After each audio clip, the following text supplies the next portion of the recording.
شروع اللہ کا نام لے کر جو بڑا مہربان نہایت رحم والا ہے۔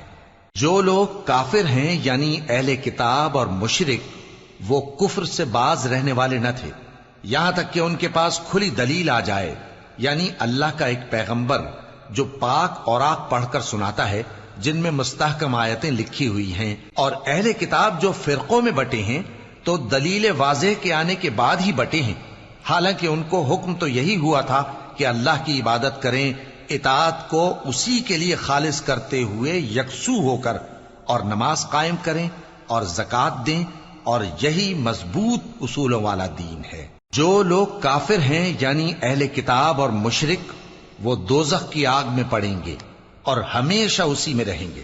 یہ لوگ سب مخلوق سے زیادہ برے ہیں۔ بے شک جو لوگ ایمان لائے اور نیک عمل کرتے رہے وہ تمام خلقت سے بہتر ہیں۔ ان کا صلہ ان کے پروردگار کے ہاں ہمیشہ رہنے کے باغ ہیں جن کے نیچے نہریں بہ رہی ہیں، ہمیشہ ہمیشہ ان میں رہیں گے۔ اللہ ان سے خوش اور وہ اس سے خوش۔